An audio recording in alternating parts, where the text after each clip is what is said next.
It's Big Board Sports with Roger Wyland on 104.5 The Team. Manish Mehta covers the NFL for the New York Daily News, NFL columnist, and we welcome him to our show here on a Monday morning as we recap Week 11 of the NFL. Manish, Roger Wyland, good morning. How you doing, guys? We're doing good. Let's stay on this Giants topic. What are your thoughts right now on this Giants football team that has won 5 games in a row? Would you include them as would you be okay calling them a Super Bowl contender right now from what you've seen? Well, they're certainly dangerous, and I wouldn't hand the NFC East over to the Cowboys just yet. I know that they've done a lot of good things, but if you look at the 2-week period here where Dallas is playing 3 games and I believe a 12-day stretch, and none of those games are against cupcakes, obviously. They beat the Ravens yesterday, but they have the quick turnaround against Washington, and then they have to travel to Minnesota. If they trip up in one of those games and the Giants can beat the Browns, which you would anticipate next week, and then they've got a tough game against Pittsburgh, but if they can get through that, then that December 11th primetime game at MetLife Stadium could be, I don't want to say for all the marbles, but the Giants could be in a very good position if they beat Dallas because they had beaten them, of course, in Week 1, and they could ultimately, believe it or not, win the NFC East. Yeah, I mean, certainly that is a scenario that is possible, and you would expect them to beat the Browns. And that would have gone in the books yesterday, right, Manish, as a bad loss. I mean, the Bears are not good, so to lose to Chicago at home yesterday would have gone in the books as a very bad loss. And I tell you what, with the Robbie Gould missing 2 extra points and Cutler possibly leading that team, I was watching thinking, all right, the Bears are going to score late, and they're going to kick an extra point, and they're going to win the game because Gould missed 2. Well, it could have come down to that. He certainly wasn't alone. There were 9 other guys who missed extra points, so I guess that's a different discussion. But ultimately, when in doubt, you can probably always count on Jay Cutler making some kind of pivotal mistake down the stretch. So it would have made for an interesting storyline if it turned out the other way, but even though, as you said, Cutler slipped, I believe, on that interception.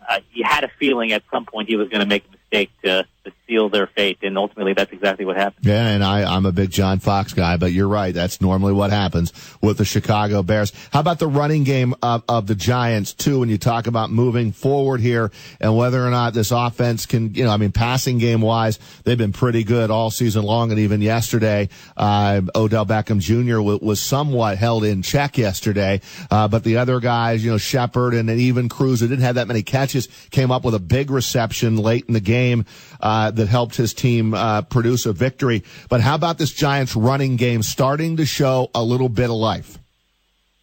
Yeah, Jennings had, 4 yards to carry? He didn't top 100 yards, but he ran fairly well. And it's interesting because, on the surface you say you need to run the ball to be a viable Super Bowl contender. And entering this week, I believe Minnesota was the only team that was rushing worse or had worse rushing totals than the Giants did.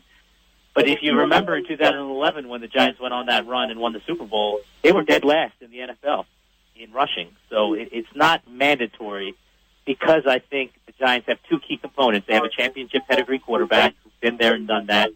And as you guys touched on, this is a defense that's growing with confidence every week. And Landon Collins, for my money, should be in the conversation for Defensive Player of the Year. I don't know how the numbers shook out yesterday, but he entered the game leading his team in sacks, interceptions, and tackles. When does that ever happen? I mean, that to me is an amazing stat that one player can lead his team in those 3 categories. I don't know if that's ever been done in any NFL season. I certainly know he's the only guy right now in the league that leads his team in those categories. Hey, Manish, Chris Honorato here with you. Your column in the Daily News is about moving the extra point back even farther. If you could kind of expand on that simple statement there as to why, this would actually be good for the game. Well, it does seem counterintuitive because the natural instinct would be to say, well, why don't you just move it back to what it used to be? But, that'd be a 20-yard field goal. It's a 33-yard field goal right now, and teams are attempting 2-point conversions twice as much as they had in the old rules. But I think if you move it back 10 yards and make it a 43-yard field goal, you almost take the decision out of the coach's hands, where they're much more incentivized now to go for the 2-point conversion. I think that really should be the direction of the league moving forward. Go for the 2, really scrap the extra point altogether. And obviously kickers aren't going to become extinct because field goals are an important part of the game. So, they're going to be around. But I really think you need to marginalize the extra point. And the best way to do that is to, again, incentivize coaches to go for 2 rather than try the extra point. So why not make the extra point harder? And in that way, you'll have teams going for 2 much more often and maybe even ultimately model what Pittsburgh does with Mike Tomlin going for 2 a ton of times. Interesting. Yeah, I don't know that I go that far, but I do like the fact that it has been pushed back. That makes the extra point a major part of a game, and you need to have a kicker who can make an extra point. Yesterday, the wind was crazy, right? I wasn't there, but it sounded like the wind was gusting like crazy everywhere. So you had to make adjustments, and no longer is the extra point a gimme. How many were missed yesterday? 11? 12 total? There was one 12, in the night game, yeah. And 2 guys, including Robbie Gould and Mike Nugent, missed twice, and there were a couple guys who missed in a dome, so they can't use Mother Nature. The gusty winds won't fly there, Manish, right?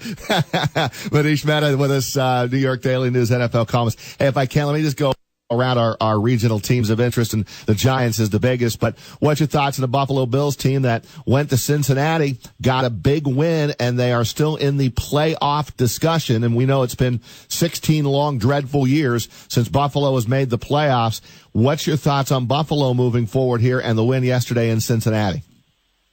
Well, that was a big win. They were certainly helped out by the fact that 2 of the key offensive players on Cincinnati, Gio Bernard and A.J. Green, didn't finish the game. So I don't know what the health update is for Sean McCoy. I know he had a dislocated thumb or some kind of thumb issue.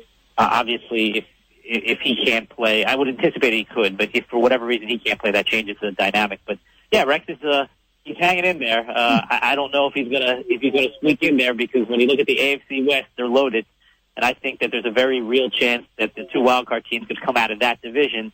So ultimately, Rex might come up just a bit short, but considering the way that they started and making that change at offensive coordinator, they've certainly done a lot of good things for sure. We are talking with Manish Mehta. The other team is the New England Patriots. Jets had the week off, and on Friday, I think the point spread was like 13 on that game. The reason I thought, Colin Kaepernick at home, playing a little bit better, that they may be able to keep it close, and they did for a while. Yeah. And then all of a sudden, Tom Brady goes off, 4 touchdowns in his first return to San Francisco. Because it was Matt Castle the other time they played out there. So Brady got it done, and New England coming off the loss to Seattle, right back on it, I guess against a bad football team right in San Francisco. Yeah, I would have taken I would have given the points. Not that I'm a big gambler, but you're right. They kept it close for a bit, but in a game like that, I don't think, even though it was 13-10, I believe, at one point, you never really thought that the Patriots are going to be threatened anyway. And ultimately, they pulled away, as you would expect. And they're going to probably beat the Jets by double digits on Sunday this week. And I believe Brady can he tie or break the all-time record for most wins by quarterback in the league with Peyton Manning. So nothing surprises me. To me, I want to see what happens in the postseason.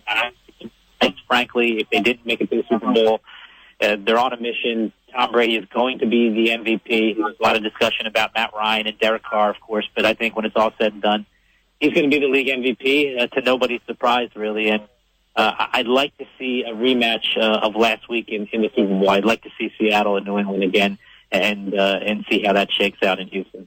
Manish Mehta, thanks for a few minutes. New York Daily News NFL columnist. We appreciate a few minutes here on Big Board Sports on this Monday morning. Thanks, guys. Take care. Thanks, Manish.